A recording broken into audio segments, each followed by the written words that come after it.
Hello guys, back to my YouTube channel. চলে এসেছি নতুন একটা ভিডিও নিয়ে। আজকে ভিডিওটা হচ্ছে কীভাবে পাখিদেরকে জোড়া দেবে, সেই ভিডিওটা নিয়ে। আগে পাখিগুলোকে খেতে দিয়ে দিই, তারপর দেখাচ্ছি কীভাবে পাখিগুলোকে জোড়া দেবো। আগে খেতে দিয়ে দিই। এই যে পাখিগুলো খাবার রেডি করা হয়ে গেছে, এদিকে জলও রেডি করা হয়ে গেছে। পাখিগুলোকে খেতে দিয়ে দিই। পাখিগুলো দেওয়ার সময় খেতে শুরু করে দিয়েছে, কারণ এই পাখিগুলোর বাচ্চা রয়েছে। আর যে বাচ্চাগুলো দেখাবো কটা কি বাচ্চা হলো। সেদিনকে দেখেছিলাম একটা, আজ দেখবো কটা কি বাচ্চা হলো। খাবার দেওয়া হয়েছে, এইভাবে মাটি লেগে গেছে অনেক, এতে দেওয়া হচ্ছে আগে। এই যে এই দুটো পাখিকে নতুন জোড়া দিয়েছি আমি, ছেলে মেয়ে দুটোকে একসাথে দিয়ে দিয়েছি। পাখিগুলো জোড়া লেগে গেছে এক দু দিনের ভিতরে। এই পাখিগুলো খেতে চলে আসছে। এরাও খুব শিগগির ডিম দিয়ে দেবে। ওই যে হলুদরা আর এই যে নিচে এই সবুজটা, এরাও খুব শিগগির ডিম দিয়ে দেবে। আর ভাঁটটা হচ্ছে ওই যে ওই যে হলুদ পাখিটা মেয়ে পাখি, এটা ছেলে পাখি। জোড়া হয়েছে, ডিম দেবে কিছুদিনের ভিতরে। উপরে ওই যে পাখিগুলো খেতে চলে এসছে, এই যে খাচ্ছে পাখিগুলো।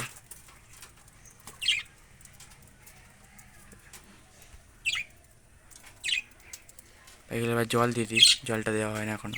দেওয়ার সময় সময় চলে এসছে জল খেতে। এই যে নতুন যদি জল দিই তাহলে জল খাওয়া দিয়ে দেওয়ার সময় সময় জল খেতে চলে এসছে। এই দেখুন পাখিগুলো জল খাওয়ার জন্য কীরকম করছে দেখুন, জল খাওয়ার জন্য। এবার জলটা দিবি এর দিকে। এই যে সব পাখিগুলোকে জল খাবার দেওয়া হয়েছে, জলও দেওয়া হয়ে গেছে, খাবারও দেওয়া হয়ে গেছে। এদিকেও জল দেওয়া আছে এদিকে। এবার বলবো আপনারা কীভাবে জোড়া দেবেন পাখিগুলোকে। এই যে আমাদের পাখিকে জোড়া দিয়েছি, কীভাবে জোড়া দেবেন। আগে ছেলে পাখিটাকে মেয়ে পাখিটাকে, আগে ছেলেটাকে একটা খাঁচায় রাখবেন, মেয়েটাকে একটা খাঁচায় রাখবেন। তারপর রাখার পর তিন দিন ওরকম আলাদা করে রাখার পর তারপর ওর দিকে একটা খাঁচাতে দুজনকে রেখে দেবে। আপনি জোড়া হয়ে যাবে ওরা। আমার পাখিগুলোকে আমি ওরমভাবে করেছি, জোড়া হয়ে গেছে রে।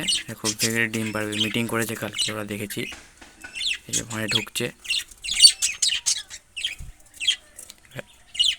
এবার দেখাবো এই পাখির কটা কি বাচ্চা হয়েছে, কটা কি বাচ্চা ফুটলো আর কটা ফুটেনি, সেটা দেখাবো আমাদেরকে এবার। এই যে গাইস, দুটো বাচ্চা ফুটে গেছে। এই যে দুটো বাচ্চা দেখতে পাচ্ছি, দুটো বাচ্চা এখনও আছে, এখনও 4টে ডিম আছে। এই দুটো বাচ্চা ফুটেছে। এই যে দুটো বাচ্চা ফুটেছে, এখনও 3টে ডিম আছে। আর উপরে সাদা পাখিটা দেখি কটা কি হলো। দেখলেন গাইস, ওই নীল পাখিটা দুটো বাচ্চা ফুটেছে আর 3টে ডিম রয়েছে। এবার সাদা পাখিটা দেখি কি হয়েছে ডিমগুলো। সাদা পাখিটা এখনও ডিমই রয়েছে, এখনও বাচ্চা ফুটাই, এখনও ডিম রয়েছে। দেখা যাক কবে কি বাচ্চা ফুটায়, এখনও ডিম রয়েছে। এই নতুন জোড়া দিয়েছি, এদের বেশি করে কলমি শাক খাওয়াতে হবে। এই যে কলমি শাক দিচ্ছি খেতে পাখিগুলোকে। আয় আয় আয় আয়, এই কলমি শাক দিয়ে দিয়েছি ওদিকে, নামবে খেতে। এই যে হলুদ পাখিটা আসতে নামবে খেতে। এবার এই নেমে পড়লো, খেতে এলো পাখিটা। যে ওরা দুজনেই খাচ্ছে। এবার ওই পাখিগুলোকে দিদি তুলে এনে, কোথা থেকে তুলে আনি আগে। এই যে ওরা দুজনকে দিদি, ওরা দুজনও খাচ্ছে। যেহেতু এদের কাছে বাচ্চা রয়েছে, এর দিকে একটু দিতেই হবে বেশি করে কলমি শাক। এদিকেও দিয়েছি, এরাও খাচ্ছে, এরাও খাচ্ছে এদিকে, ওরা খাচ্ছে এদিকে। আমার ভিডিওটা আপনার যদি ভালো লেগে থাকে একটা লাইক করবে, সাবস্ক্রাইব করতে ভুলবেন না। এরকম নিত্য নতুন ভিডিও পাওয়ার জন্য আমার চ্যানেলটা সাবস্ক্রাইব করে রাখবেন।